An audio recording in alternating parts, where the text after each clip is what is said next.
Primero que nada, ¿no? Tenemos alineando, ¿no? Las características de los productos con las actividades operativas asociadas. La operación prevista de un producto, conocida como el concepto de operaciones CONOPS, se define cómo se espera que el producto sea utilizado en su entorno operativo. En sectores como el militar, el CONOPS es una parte esencial del diseño del sistema, ya que determina las capacidades y características que deben ser priorizadas en el desarrollo del producto. Además, las empresas que desarrollan productos deben utilizar arquitecturas, ¿no? Como base para la evaluación del valor,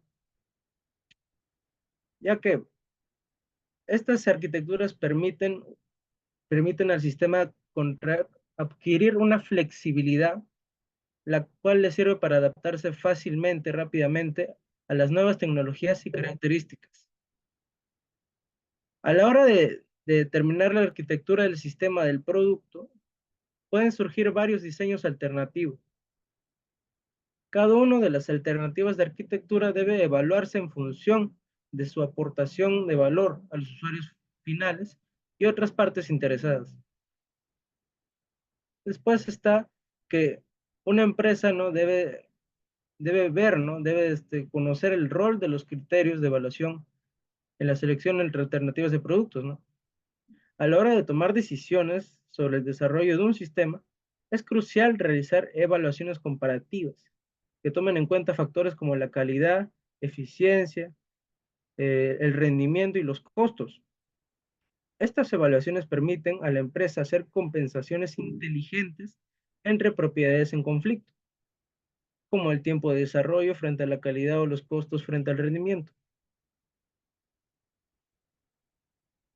También tenemos, ¿no?, el rol de las compensaciones en la maximización del valor, que la evaluación de alternativas, por ejemplo, debe incluir las compensaciones entre propiedades en conflicto.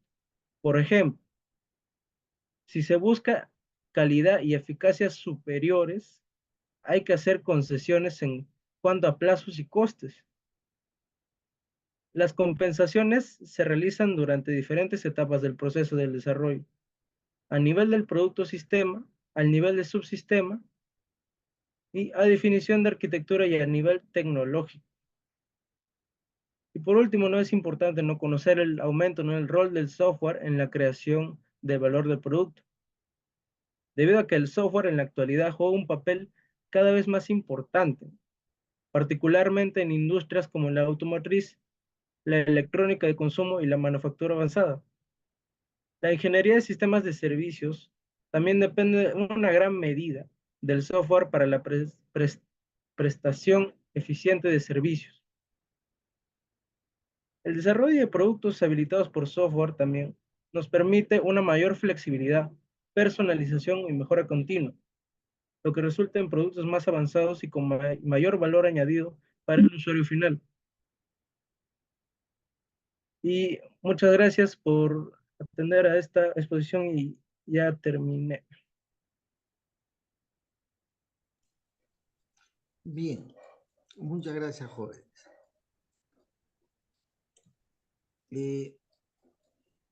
Es muy importante las consideraciones que se dan para el entendimiento de los ámbitos sobre el cual la ingeniería de sistemas viene siendo aplicado. Hoy en día la ingeniería de sistemas ya se ha ubicado apropiadamente en el campo organizacional. Es decir, ya se entiende la organización como un sistema complejo. En los orígenes, como ustedes ya saben,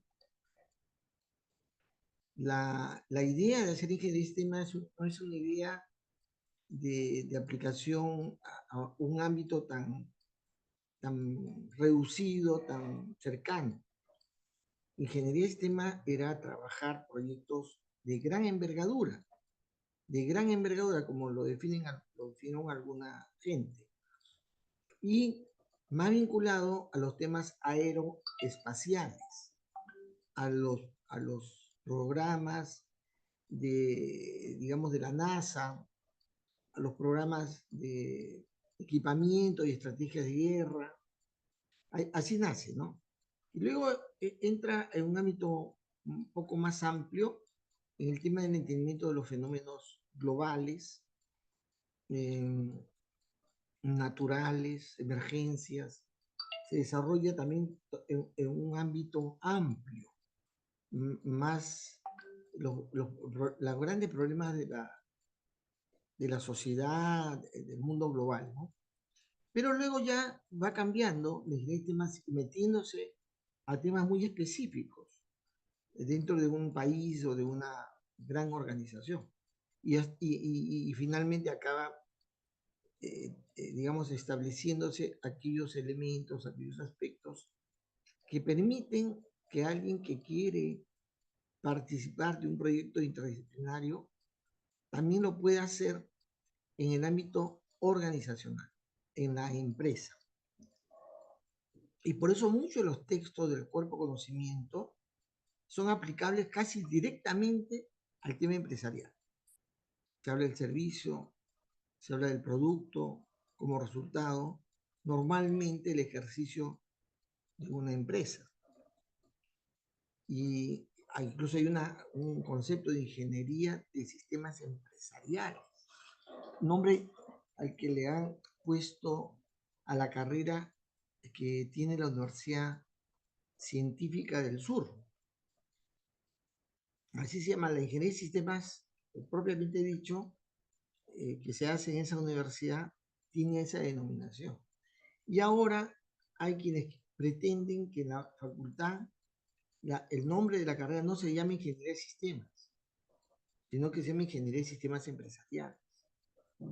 Eso para permitir que los que utilizan la denominación ingeniería de sistemas lo sigan haciendo para el campo computacional, lo cual sería un enorme error, un enorme error. Pero bueno, listo. Vamos entonces con el tema que me toca a mí, avanzando temáticamente, ¿no? A ver, un segundito, un segundito.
Bien, disculpen. Es que la gente de la promoción están mandando a hacer unas, ¿cómo se llama? Unas camisetas de celebrativas, 50 años, y estamos en eso, pues, viendo, y las damas quieren que sus camisetas se queden cohete, como las damas suelen usar. Bueno, ¿qué pasó? ¿Qué está pasando? Bien. Estábamos conversando el día lunes sobre uno de los aspectos relevantes en el desarrollo de la ingeniería de sistemas, que es la dinámica de sistemas. Habíamos dicho que la dinámica de sistemas es también una interdisciplina porque llega a ser el instrumento más característico de la ingeniería de sistemas. Perdón. Ay, disculpe. Pasa que ya me mencionó que sufro de calambres. Bueno, sigo hablando, no importa, aguantaré el calambrecito un ratito. Decía, la, la dinámica de sistemas es una rama, digamos, de la ingeniería de sistemas, un aspecto de la ingeniería de sistemas que la caracteriza apropiadamente, porque se trata de, de darle un marco, una metodología, una serie de conceptos al ingeniero de sistemas para que pueda modelar y simular la realidad. La realidad. No representar algo hipotético. No es para representar algo que me imagino, que debería ser. No, no, no. En este caso, se trata de representar y simular un fenómeno real, un fenómeno que se ha dado en un momento, en un tiempo y una determinada circunstancia, cuya característica es que es un fenómeno que se muestra en sus diferentes aspectos cambios, transformaciones, producto no del tiempo, sino producto de que los factores que intervienen en esa realidad, en ese fenómeno, también cambian, generando una suerte de cadena de efectos causales entre los diferentes factores que intervienen en el fenómeno, en dicho fenómeno, ¿no? Y a eso se le llama dinámica de sistemas. Ahora, cabe precisar de que no todos los sistemas de la realidad, a pesar que tienen cambios, sufren cambios en el tiempo, pueden ser llevados a modelos dinámicos. Puede haber dinámica en la realidad, en el fenómeno que observamos, pero no siempre es posible llevarlo a un modelo dinámico. Eso requiere ciertas condiciones y características que más adelante ustedes, llevando el curso, lo van a entender mejor. ¿Ya? Pero ahí la condición es tener, digamos, claridad, además de precisión, en los factores que intervienen en un fenómeno que va cambiando producto de los cambios que hay en los componentes que contienen dicho fenómeno. En segundo lugar, que hay dato, se le dice la traza, hay datos respecto a lo que pasó con el fenómeno y se han medido los valores de las variables principales del fenómeno. Es un aspecto. Si no hay esa información, no se puede llevar a la dinámica. Ahora, ¿qué modelo? Fenómenos globales. No son fenómenos particulares, no es la empresa, no es el comportamiento de individuos, sino, digamos, el fenómeno económico nacional, el comportamiento de la producción, comercialización, de la explotación de minerales. Son cosas globales, no es de una empresa en particular, no es de un ente en particular. Ya. Entonces, la dinámica del sistema entra, digamos, en el mundo del sistema de una manera brillante. ¿Por qué? Primero, porque resuelve problemas complejos. O sea, atiende, aborda los problemas complejos. Segundo, porque lo que yo armo para poder hacer la representación y la simulación es ¿cómo se dice? Un conjunto de ecuaciones diferenciales de primer y segundo orden. Utilizo las matemáticas en la representación del modelo. El modelo es un modelo matemático de ecuaciones diferenciales de primer y segundo orden. Es decir, son las matemáticas complejas. Entonces, eso es una característica de la dinámica por la que se le considera el ámbito más característico de la ingeniería de sistemas, de la dinámica de sistemas. Por eso cuando uno quiere desarrollar un posgrado o ser considerado como parte de la comunidad de ingeniería de sistemas, es que necesariamente usted debe saber dinámica de sistemas, saber cómo hacer un modelo dinámico, obligatorio. Si por alguna razón alguno de ustedes, Renzo, Richard,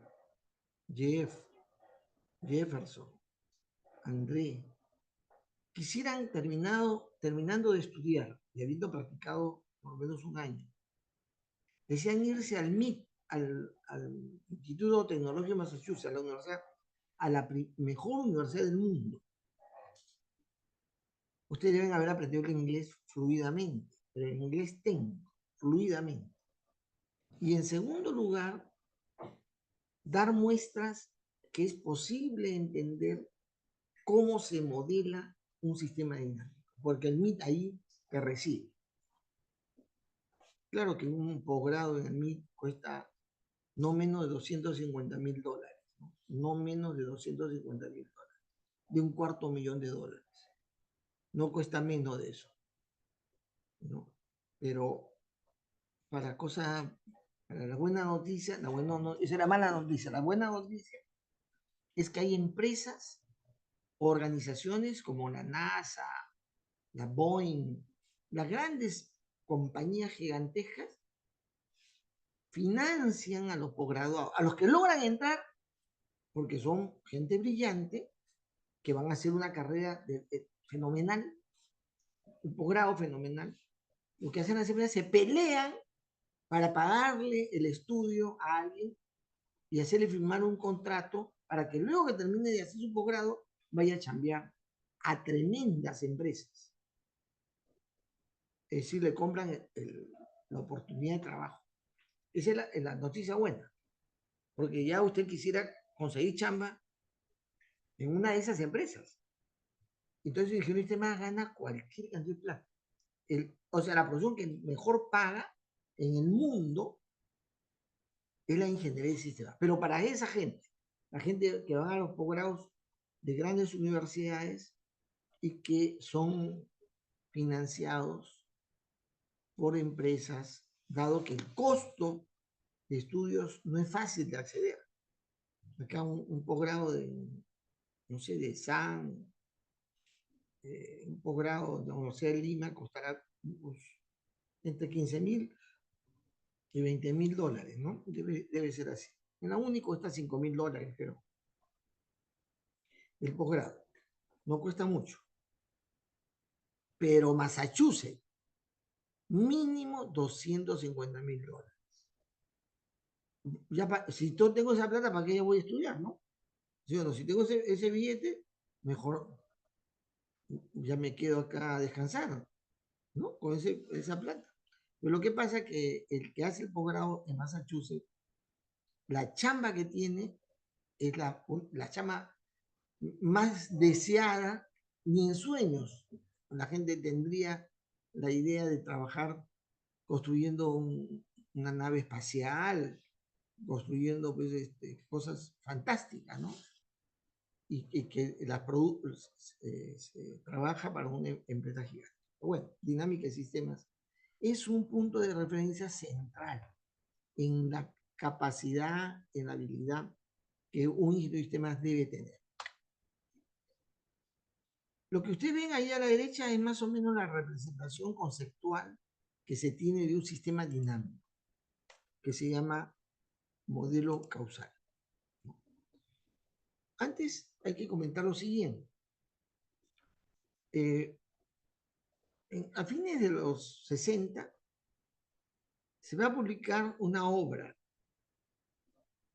de Jay Forrester, que se llama Dinámica Urbana, en la que se va a mostrar que es posible, ya era posible, aplicar a esta interdisciplina a sistemas de comportamiento colectivo, del comportamiento social, a los sistemas de ciudades.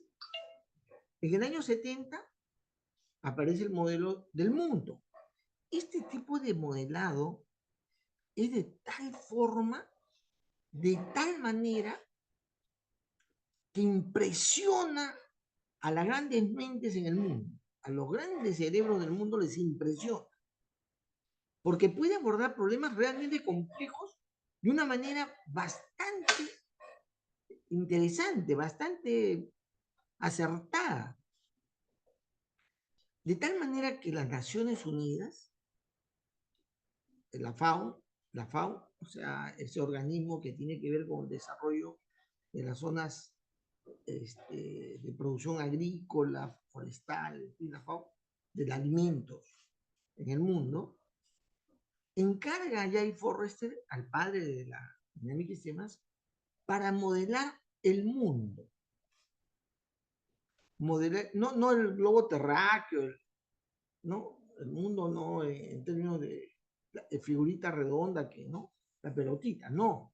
El mundo en su comportamiento complejo, comportamiento económico, el comportamiento natural, de los recursos naturales, sobre todo para entender qué está pasando o qué ha pasado con la producción agrícola.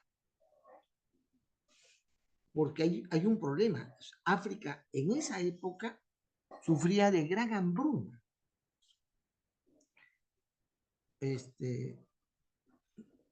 No sé si hasta hace poco se publicitaba mucho la gente de los países africanos de extrema pobreza, en la cual hay niños con prácticamente el pellejo pegados a sus huesitos. ¿No? Biafra, ¿no? El lugar más penosamente pobre y de una situación tan desgraciada, aparece la pobreza, la miseria en medio de la condición de falta de alimento, de trabajo, y se dice, hay que ver qué hacer. Es un problema global, no es un problema particular de una ciudad, de un país, sino el mundo entero debe preocuparse qué va a pasar con la alimentación, qué va a pasar con las zonas agrícolas, se van a volver desiertos. Y se enmarcan Forrester con personajes Ahí Midon es uno, pero el otro tiene un nombre parecido, pero no es así, ahí hay un error. Que se emprenden a hacer un estudio conjuntamente con un equipo de gente grande, en la que presentan los avances de la representación del modelo del mundo. Y esto se convierte en un proyecto famosísimo, espectacular, para solamente para genios, pues, para genios. Y impresiona al Club de Roma. El Club de Roma es una instancia que había en una época, yo no sé cómo al día de hoy si está operando, pero era el lugar donde se juntaban los científicos más prominentes en el mundo. Los grandes premios Nobel, los grandes descubridores, se juntaban en un grupo de científicos que se reunían en diferentes lugares, especialmente Europa, y que se llevó a llamar el Club de Roma. Y es ahí donde, luego de hacer el estudio del mundo, presentan ellos una propuesta interesante de entendimiento de los fenómenos de comportamiento,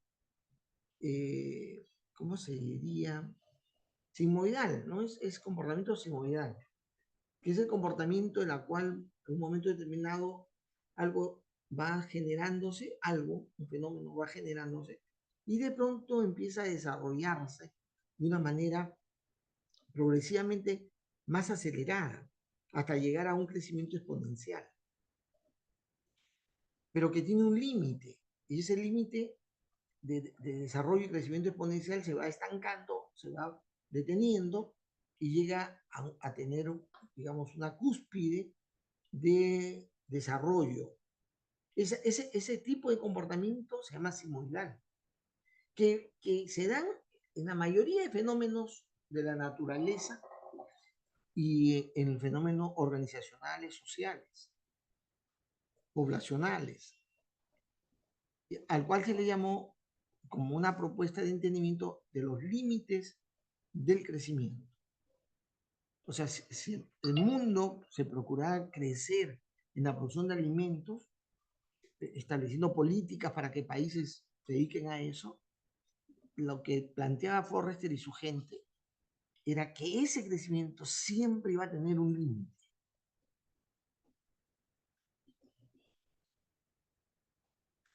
Que el crecimiento no es infinito. No es que va a seguir así, sino un momento y como todo fenómeno. Yo crecí hasta los 15 años, pero después ya no crecí. Me quedé chato. ¿Por qué me quedé? Porque hay un límite.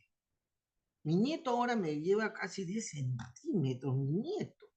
Sus padres, tanto mi hija como su padre, mi yerno, son altos. Y parece que nadie lo detiene. Yo cada vez que lo veo le digo, Mateo, detente. Ya está muy grande. Está enorme. Tiene 11 años.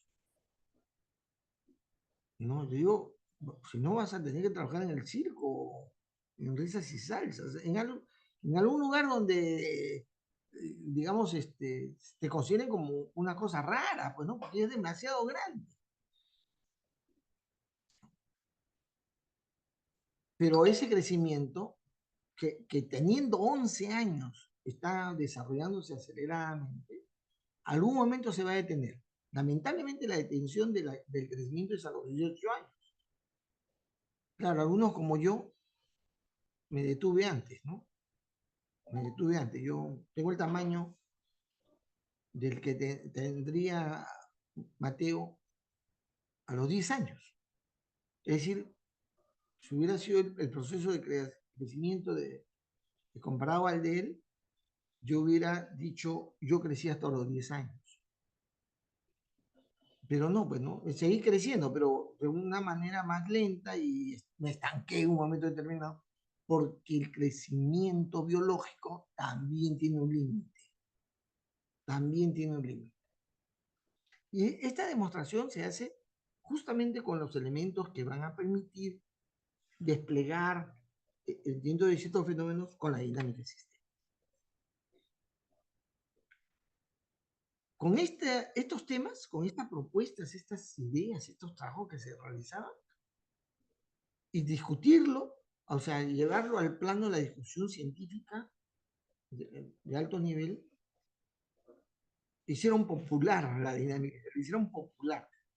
O sea, ¿quién no quería saber cómo se modelaba dinámicamente para modelar la realidad lo mejor que se pueda? Algunos con ánimo de que al modelar la realidad yo podría anticiparme a sucesos futuros, proyectando el comportamiento de la realidad. Algunos hicieron eso y se metió la pata. Pero bueno, Forrester, el padre de la dinámica del sistema, Jay Forrester, estableció un paralelismo entre los sistemas dinámicos que van o en evolución, digamos, ¿no? Hizo un paralelo con el sistema hidrodinámico, que estaba constituido por depósitos que estaban intercomunicados por canales eh, que tenían, digamos, comportamientos con cierta frecuencia, se llaman con retardo, sin él, utilizando variables de nivel o de flujo, eh, y con la participación de algunas variables llamadas exógenas, fuera de aquello que comportaba el fenómeno mismo. La dinámica de sistemas iba a permitir ir más allá de los estudios de los casos que se habían hecho con metodologías anteriores, mucho, ¿no? Se estudiaba mucho la situación que sucedía en algún país, en un fenómeno determinado en el mundo, se estudiaba mucho. Había mucho estudio de casos. El tema del incremento de las lluvias, las sequías, eran casos estudiados.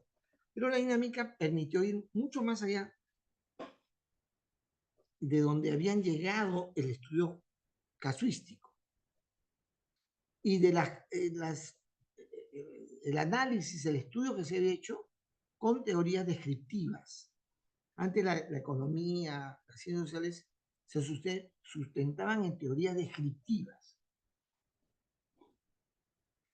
Es decir, narraban describiendo la realidad, mostrando los datos que había y nada más.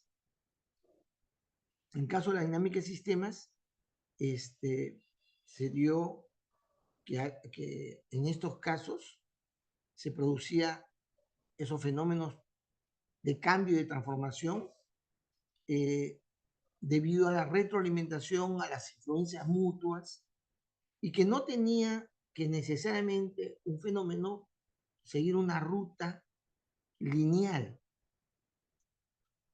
sino podría tener un comportamiento no lineal, hasta incluso disruptivo, dependiendo del tipo de fenómeno. Y entonces la dinámica del sistema podría incorporar en lo que la representación de la realidad estos llamados características no lineales de los sistemas. Se utiliza la computadora,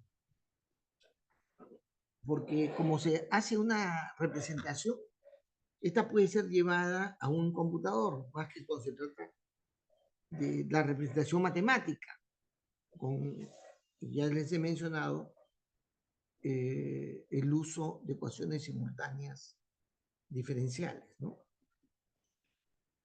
Entonces, es posible utilizar la computadora y la simulación de los sistemas complejos resulta ser más económicos y mejor, ¿no? Pero, sin embargo, si bien se recoge toda esa gama de conceptos y de teorías que se aplican a los sistemas reales, como la no linealidad, no necesariamente era la única manera de enfrentar la no linealidad en ese momento de la historia, ¿no? Hoy en día también hay otra forma de enfrentar la no linealidad de los fenómenos, que no necesariamente es con la dinámica de sistemas. ¿Cuáles son los conceptos básicos que se da en esta materia? Primero, hay que el marco general es saber que, como hemos mencionado, que la dinámica de sistemas es la expresión más emblemática, más característica del enfoque, del método, de las herramientas, la forma de darle solución a los problemas que le pertenecen a la ingeniería de sistemas, ¿no? Al ámbito de la complejidad sistémica. Está basado en un concepto general, que un sistema está compuesto por características que interactúan entre ellas. Y cada parte influye sobre otras características, produciendo un efecto de secuencia, de encadenamiento causal. ¿Ya? Si yo aumento la inversión privada, tiene como consecuencia, como efecto, que aumenta también la capacidad productiva. Se aumenta la capacidad productiva y aumenta también la demanda, posiblemente se va a producir más. Y si se produce más, si hay demanda, aumenta las ventas. Si aumenta las ventas, hay mayor ingreso. Si hay mayor ingreso, hay mayor ahorro. Si hay mayor ahorro, hay más disponibilidad financiera en el mercado. Si hay mayor disponibilidad financiera en el mercado, bajan los precios de la moneda, de los préstamos. Si baja el valor del préstamo, que son los intereses, aumenta la demanda de préstamos. Si aumenta la demanda de préstamo, yo puedo invertir, aumenta la inversión. Si aumenta la inversión, aumenta la capacidad productiva. Si aumenta la capacidad productiva, aumenta la producción. Si aumenta la capacidad productiva, perdón, y aumenta la demanda, aumenta la producción. Si aumenta la producción, aumenta las ventas, aumenta las ventas, aumenta el ahorro. Si aumenta el ahorro, yo tengo mayor capacidad mayor capacidad financiera global. Entonces baja los valores, por lo tanto baja el precio de los préstamos, los intereses. Si bajan los intereses, yo me presto e invierto más. Y si invierto más, tengo más capacidad productiva, etc. Si me están escuchando con atención, verán que lo que estoy haciendo es dando vuelta a un círculo de efectos causales, que se llama circularidad causal, también llamado bucle de retroalimentación causal, que es la forma como se registra lo que sucede. ¿Y qué es lo que yo coloco? Cuando yo digo aumenta. ¿De qué estoy hablando cuando estoy diciendo la inversión? De un valor característico de la economía. ¿De qué estoy hablando que yo digo aumenta la producción, digamos, en toneladas o en valor? Lo que estoy diciendo es que lo que estoy haciendo es tomar un dato característico y ponerlo como una variable que representa la realidad, una variable dinámica, que son componentes característicos. Ahora, en un modelo dinámico, pronto nos damos cuenta que el comportamiento del modelo, del sistema, no depende de cada componente. Disculpe que me pare, no puedo levantar la pantalla. O sí. Sí, un poquito, sí puedo. Ahí, disculpe. Lo que pasa es que tengo calambres. Sufro de calambres. Bueno, decía entonces, que yo cuando hago un modelo, el comportamiento del modelo es un comportamiento que proviene de la manera como se relacionan cada componente, cada variable entre sí, en su suma total. Y para poder expresar la realidad que estamos queriendo conocer, entenderla, explicarla, lo que me interesa es el sistema en su totalidad. el modelo en su totalidad, porque me interesa fundamentalmente el comportamiento total del fenómeno que estoy estudiando. Todo modelo es una representación abstracta de la realidad. Todo modelo. Uno habla de modelo, le preguntan, ¿qué es un modelo? Uno responde, es una representación abstracta de la realidad, en la que las relaciones son, digamos, seleccionadas, son limitadas, pero que son relaciones que están debidamente constatadas, es decir, verificadas, que exactamente sucede ese presupuesto que dado que algo aumenta o se reduce, tiene un efecto de aumento o reducción de otras características. La debes constatar. Además, en el modelo, esas relaciones están formalizadas en su representación, son formales. Y el resultado del modelado y la simulación debe acercarse muy aproximadamente al comportamiento que estamos observando y queremos justamente representar. ¿Ya? El comportamiento dinámico de un sistema está determinado por la estructura, es decir, los diferentes componentes en su forma como se han relacionado, que es su estructura, la relación que hay entre componentes, es decir, variables causales, unas con otras. De eso, digamos, esa relación que le vamos a llamar la estructura del modelo, le da al comportamiento una característica determinada, ¿no?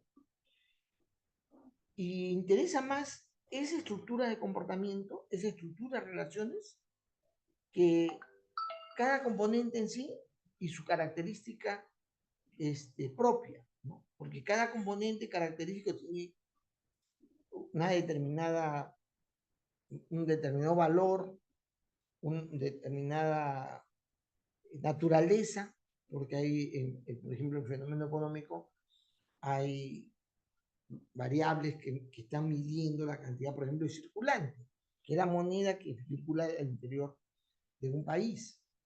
Hay valores que representan la cantidad de población, cantidad de seres humanos.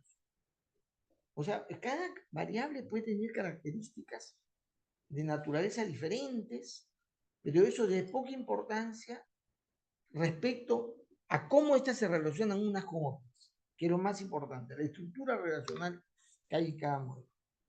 Acá un pequeño ejemplo. A ver.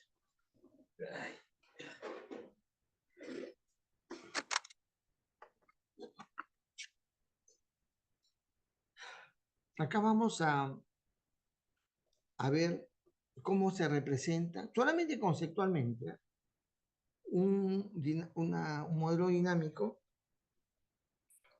en uno de este tipo de representación que le he mencionado, es que se deduce una secuencia causal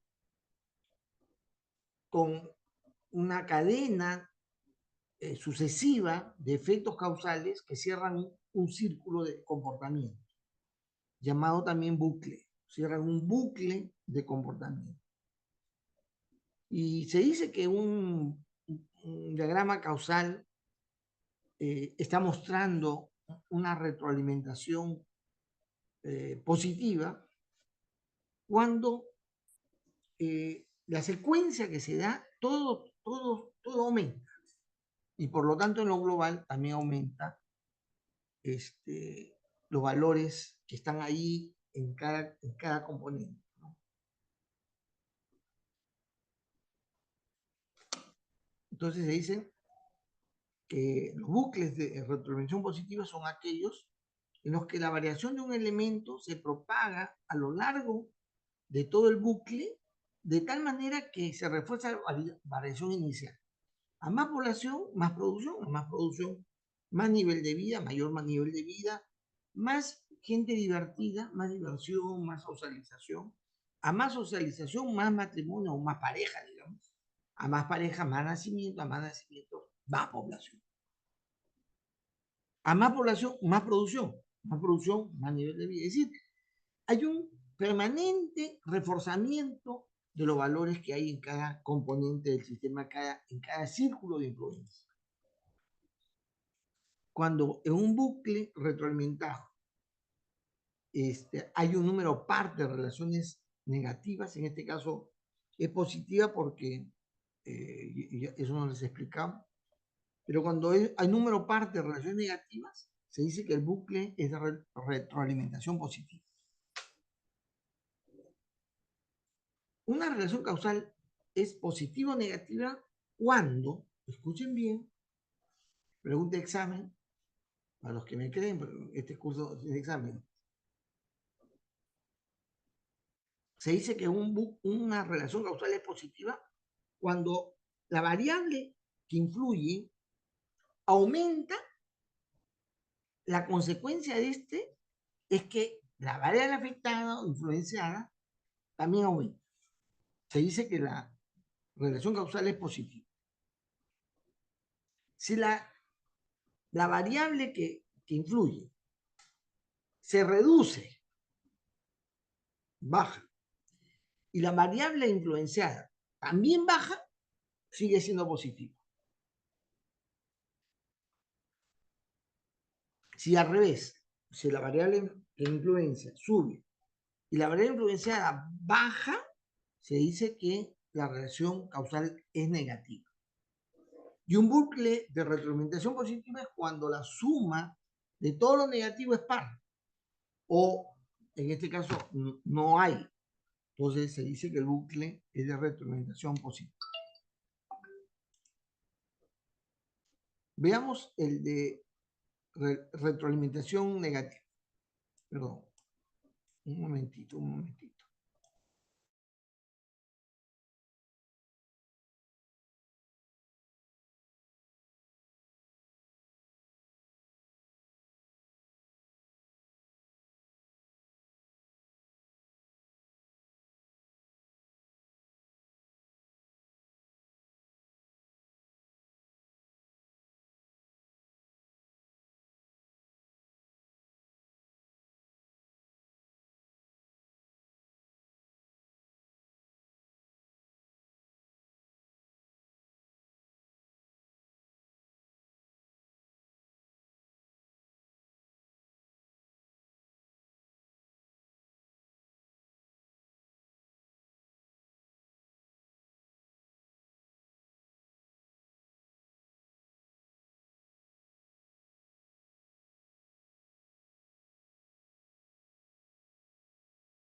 Bien. También hay bucles, o sea, esa secuencia de influencia también se llama de retorno negativa, cuando hay un número impar de relaciones negativas, ¿no? De relaciones causales negativas. Este es el ejemplo. Si aumenta la población, hay menos alimentos disponibles. Si hay menos alimentos disponibles, ojo, hay una relación causal ahí positiva. Si baja, cuando la relación causal es positiva, se da los cambios en el mismo sentido. Es decir, si los alimentos disponibles son menores, el nivel de vida baja también, porque la relación causal es positiva. Si el nivel de vida baja, baja también el divertimento, la cantidad de gente que se divierte, que socializa, porque la relación causal es positiva. Si baja esa socialización, baja el número de parejas, matrimonios, etc. Si bajan los matrimonios, bajan los nacimientos, ¿no? Y si bajan los nacimientos, entonces hay menos población. Si hay menos población, la relación causal es negativa. Si hay menos población, hay más alimentos disponibles. Si hay más alimentos disponibles, hay más nivel de vida. Si hay más nivel de vida, más divertimento. Si hay más divertimento, más matrimonio. Si hay más matrimonio, más nacimiento. Si hay más nacimiento, más población. Si hay más población, menos alimentos disponibles. Como pueden apreciar, el bucle cierra en alimentos disponibles primero aumentando y luego reduciendo. Y luego aumentando y luego reduciendo, generando una alternancia de efecto que hay en el cierre del bucle. A veces aumenta, a veces se reduce.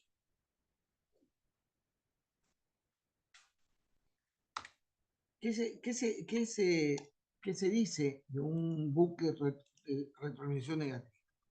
Son aquellos, o es aquel, en los que la variación de un componente se transmite a lo largo del bucle progresivamente, de manera que determine una variación de signo contrario en el mismo elemento cuando cierra el proceso de influencia en el bucle de influencia. Esta característica que representamos con el modelo dinámico, esta característica cuando yo tengo bucle de retroalimentación negativa, estoy incorporando en el modelo una situación, una condición, se le dice de regulación o de corrección, de autocorrección del fenómeno, llevando o tendiendo a generar efectos de estabilidad o de equilibrio. Cuando se combinan los bucles, sucede que el comportamiento de los fenómenos se unen y pueden salir este tipo digamos, de representación gráfica, por ejemplo, en este caso, de variación de la población, en la que hay un proceso de crecimiento, como decía, simoidal, ¿no? Porque se combina el bucle de retroalimentación positiva con el de negativo, ¿no? Este es un ejemplo de cómo es que se modela un sistema dinámico con esta herramienta de los diagramas causales. Se identifican las características del fenómeno que se construyen en variables, son variables características, nivel de población, cantidad de basura, nivel bacteriano, nivel de enfermedades, de saneamiento, migración a la ciudad, etc.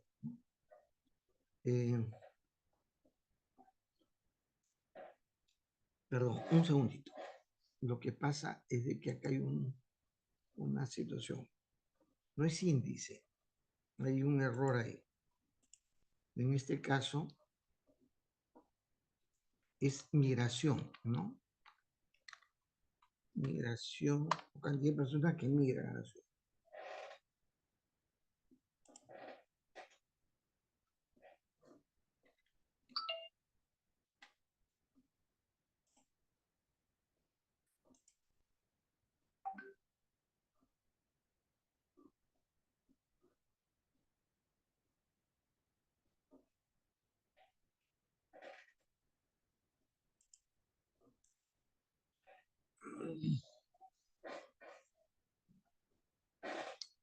Perdón, otra vez, disculpe.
Profesor, creo que su micro lo tiene apagado.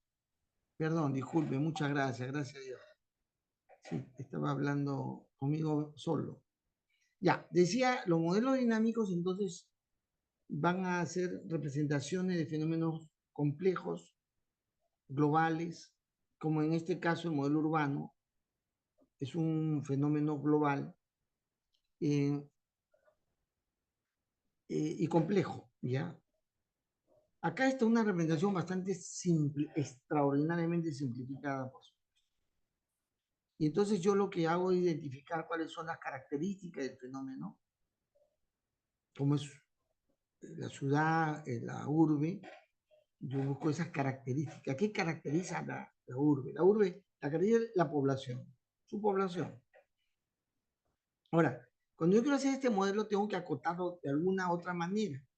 Acá, digamos, imagínense que López Aliaga me ha pedido hacer un modelo dinámico de la ciudad. Entonces yo le pregunto, ¿para qué quiere el modelo? Y él me va a decir, porque yo quiero establecer una política para contener la contaminación bacteriológica. La ciudad tiene un alto nivel bacteriológico, según entiendo, dice, ¿no? Entonces yo le digo, ya está bien, yo le hago un modelo urbano, pero orientado a entender el fenómeno bacteriológico, de la contaminación bacteriológica. Y entonces busco, indago y descubro que para hacer ese entendimiento y modelar el fenómeno, el complejo fenómeno bacteriológico, yo necesito tener el valor de la población, la cantidad de enfermedades que se dan bacteriológicas, el nivel de saneamiento, si la ciudad es moderna o no es moderna, cómo se mide eso, por el consumo de productos eléctricos o electrónicos.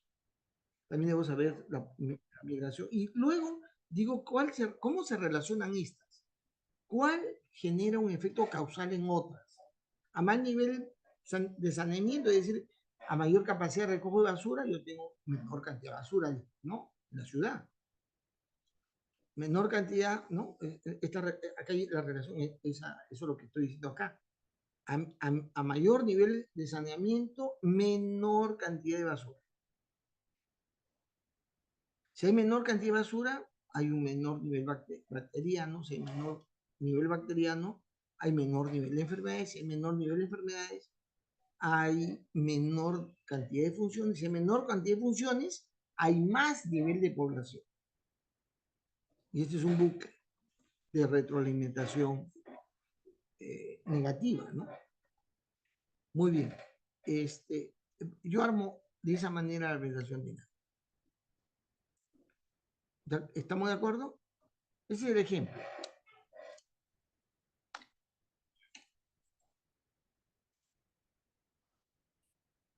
Bueno, los diagramas Forrester.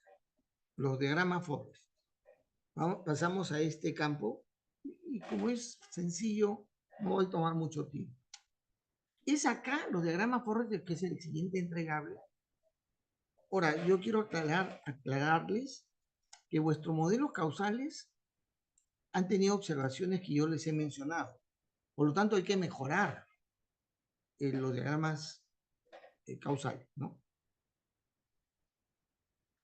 El diagrama Forrester es una representación, es la representación matemática del modelo, la representación matemática,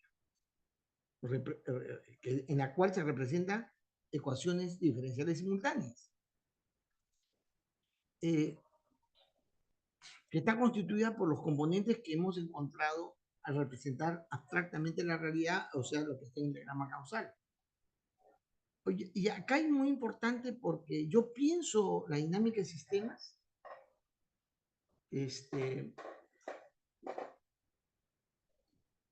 perdón, no, ustedes no tienen que hacer, creo que no le toca a nadie el trabajo de dinámica de sistemas, me estoy equivocando. Pensé que entre los trabajos que iban a hacer dinámica de sistemas, pero no hay esa asignación. Bueno, decía, en los diagramas Forrester de la dinámica de sistemas tenemos solo tres tipos de variables. En realidad son dos, solamente dos. El programa Forrester solamente hay variable de nivel y variable de flujo. Las variables auxiliares son variables de flujo, pero en la que el flujo ha sido desagregado en cálculos intermedios y cada cálculo intermedio se le asigna a una variable auxiliar.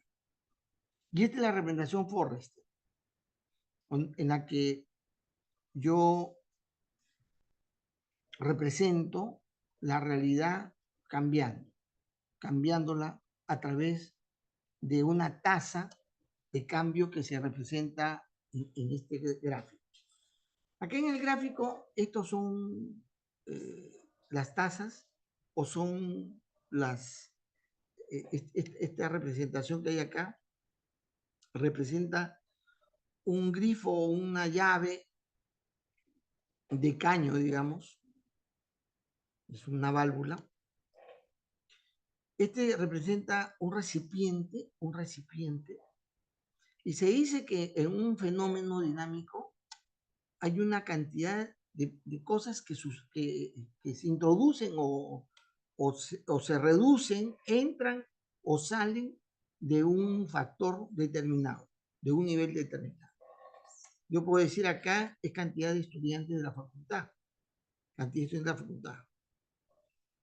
Entra cada ciclo una cantidad y salen cada ciclo otra cantidad. Unos salen porque han acabado de estudiar, otros salen porque se enfermaron, otros porque no quieren estudiar este ciclo. Así de simple, se retiran. Así como se retiró el curso. Bueno, acá podría ser cantidad de estudiantes del curso de teoría y ciencias y sistemas. ¿Sí? Hay una cantidad que ha ingresado, ¿no? Cada ciclo son distintas cantidades, ¿no? ¿Cuántos fueron inicialmente? 30, creo, ¿no? Y luego se han ido reduciendo, han ido saliendo. Entonces, esa cantidad de estudiantes del curso está representado por un nivel. Y la cantidad de los que entran está representado por este flujo y los que salen por este flujo. Por este flujo es una entrada cada semestre.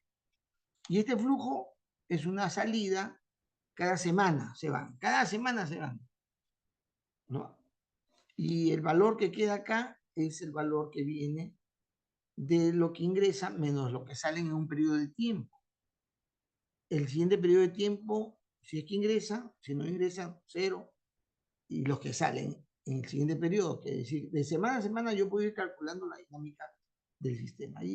Los valores que salen de los niveles sirven como datos para flujos de otro componente del modelo. Por lo tanto, fíjense, esta es la forma como la dinámica tema representa la realidad. Yo digo que n, el valor de n en el tiempo t, es igual al valor de n en su valor inicial, el valor inicial de n sub 0, más la suma de las diferencias que ha habido en cada unidad de tiempo entre lo que entró y salió. Porque cada vez que entra algo y sale otra cantidad, yo resto a lo que ha entrado, resto lo que ha salido, y esa es la cantidad que se incrementa el valor inicial. ¿Está claro eso? Siempre en un recipiente que tiene cañito de entrada y cañito de salida, hay un nivel inicial, pero ese va a variar en la medida que la gente se sirve del barrilito ese, póngase que sea cerveza para que usted lo entienda, se sirve el barrilito y de rato en rato viene el mozo y lo llena. O sea, hay un flujo de entrada y flujo de salida. Y entonces, si el valor de un nivel en un tiempo t es igual al valor de ese nivel en tiempo cero, más los cambios que han habido, la suma de cambios que han habido, por razón de lo que entra y sale, eso representa el valor. del comportamiento, que es una representación de una integral que también se puede representar como de esta manera, que el cambio que ha habido en un nivel, el diferencial de n respecto al tiempo, es igual al flujo de entrada del flujo de salida. Si ahora voy a representar lo que es cada nivel, posiblemente me sale este tipo de gráficos, que es el gráfico típico de la dinámica de sistemas. Bien, este es otro tema ya. Habíamos llegado a donde se pensaba esta clase. Pero avanzamos porque nos quedan 10 minutos. La cibernética. Nace con la publicación en el año 1948 de una obra de este llamado padre de la cibernética, Norbert Wiener, de un libro, de una publicación que se va a llamar Cibernética o el control y comunicación en animales y máquinas. Así le va a titular el libro, porque se refiere a esas cosas, no a esos temas. Acá hay que entender que la visión tanto de Wiener como de McCulloch que fue un tanto mecanicista, o sea, pegado a la manera de entender la realidad de la ciencia clásica. ¿Por qué? Porque esta gente que estaba descubriendo algo maravilloso, nuevo, totalmente diferente a lo anterior, quisieron ponerlo, plasmarlo en los términos que podían ser entendidos por la gente de su generación, que es los sistemas que estaban, digamos, caracterizando la realidad en general, en la que había servomecanismos, mecanismos de control. A este tipo de entendimiento que se va a dar en esta publicación cibernética, se le va a llamar como la cibernética de primer orden, o la primera cibernética. Así se le va a llamar. Porque luego viene la cibernética del segundo orden. Y esto es una idea, una creación de Forster. Y bueno, tuvo mucha relevancia en los años 60. Una cosa impactante. Hoy día ya ustedes ni cuenta se dan que muchas de las propuestas, de las ideas y de las mentiras que hay ahora son básicamente resultado de un entendimiento cibernético de la realidad, incluido la inteligencia artificial. Un marco de trabajo que plantea el propio Wiener, es este. Todas las máquinas individuales pueden ser ordenadas, relacionadas y estudiadas. Cuando él habla de máquinas, acá hay que entenderlo de una manera bastante abstracta. Máquina, según la gente del sistema de cibernética, es todo aquello que ha sido construido por el hombre con funcionalidades o funciones específicas dentro de un contexto de comportamiento humano. La máquina es un instrumento que ha sido construido para ayudar al ser humano a hacer sus cosas. ¿Ya? Y acá la cibernética tiene la idea de que la tendencia es a que se vayan construyendo cosas que ayuden, contribuyan al desempeño humano. Y él dice que las máquinas, o sea, eso que ayuda al ser humano, se ordenan, se pueden relacionar y ser debidamente estudiadas. ¿Sí? La cibernética no estudia las cosas, los objetos, sino su modo de comportamiento. No pregunta qué es esto, sino qué hace esto y por qué lo hace.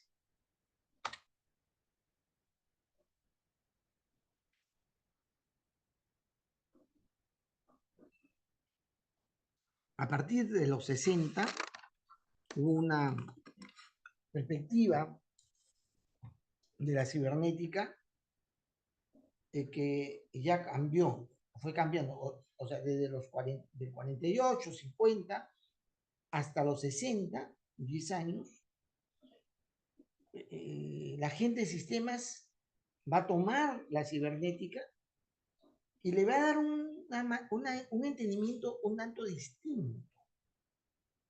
menos mecanicista. Y esto, los fenómenos para esto fueron este famoso no era neurólogo, ¿no? Un famoso neurólogo, Ashby, Ross Ashby. Y otro no menos famoso, Stafford Beer, un genio, ¿no? En la época se le considera un genio excepcional. Y ellos van a juntar y van a también aportar al desarrollo del entendimiento cibernético y van a abordar sobre todo el entendimiento del fenómeno organizacional, la organización.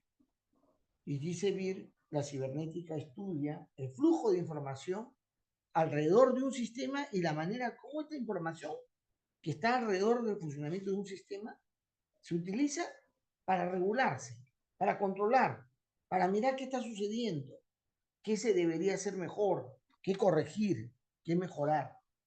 El año 86, Krippendorf va a decir acerca del tema de la cibernética. En la cibernética, las teorías descansan sobre 4 postulados básicos. La variedad, es decir, lo que cambia en un fenómeno determinado, se va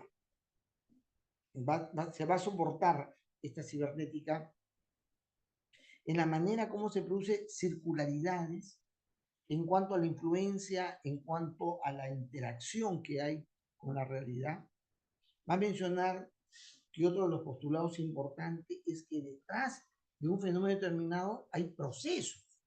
O sea, hay etapas de actividades que se pasan de uno a otro y que eso permite una regulación, un control, un ajuste. Y otro postulado fundamental es ¿qué observamos?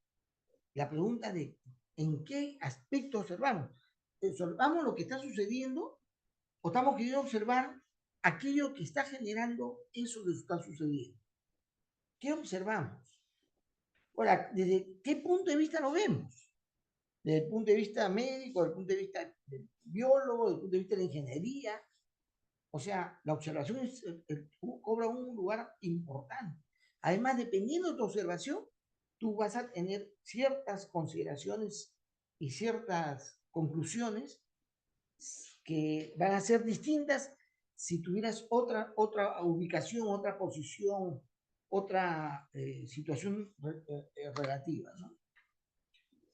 Psicoanalistas sistémicos famosos, ¿no? Peer, Amplevin, Clemson, Forster, que le decía es el padre de la cibernética de segundo orden, ¿no? Gatterfeld, no es Gatterfeld, y Rock, ¿no? Son los cibernetistas que van a darle un empuje posterior al desarrollo que ya se había iniciado con Norbert Wiener. El año 56, Ivy va a definir la cibernética como el estudio de sistemas que están abiertos a la energía, pero cerrados a la información y al control. Y él le va a decir, son sistemas que están apretados de información. Cuando se dice cerrado es porque ya el nivel de interacción y de desarrollo de estos componentes llega a un estado que lo domina, que lo maneja, ¿no? Entonces, Ivy es el que va a aportar a Wiener, perdón, no va a aportar a Wiener, va a añadirle a las ideas de Wiener, o sea, va a darle un aporte adicional al pensamiento de Wiener para poder abordar los temas más cercanos al tema organizacional, pero tomando como idea que el comportamiento de la organización es parecido al comportamiento del sistema neurológico humano. Y va a decir, la cibernética trata con toda la forma de comportamiento en cuanto este comportamiento, estas formas, son regulares, se dan normalmente, permanentemente, que están en condiciones que se pueden determinar que puede suceder, que va a suceder. Pero además que tienen los mecanismos que permitan volver a desarrollar dicha forma de comportamiento. Bueno, época en la cual los posgrados van a desarrollo de la investigación operativa, los posgrados de ingeniería de sistemas aumentan, crecen, pero fue una época en la cual el movimiento marxista va a ubicarse en las universidades tan fuertemente que van a mantener un enfoque mecanicista y fiscalista, ¿no? Materialista, en la que la materia era la fuente, digamos, más importante para el entendimiento del funcionamiento real, ¿no? Ese objetivismo o si bien prevaleció el enfoque relativista, fenomenológica y cibernética que traía la ciencia de sistemas y la cibernética. Y entonces Stafford ahí articula las ideas de la cibernética organizacional, tomando como base, como ya les he mencionado, el aporte de y aparece el modelo de sistema viable materia que vamos a explicar la siguiente semana, el día miércoles, ¿no? Porque el día lunes no hay paro, sino hay feriado. ¿Está bien? Bien, jóvenes. No sé si hay alguna pregunta. Disculpen esta circunstancia. Ay.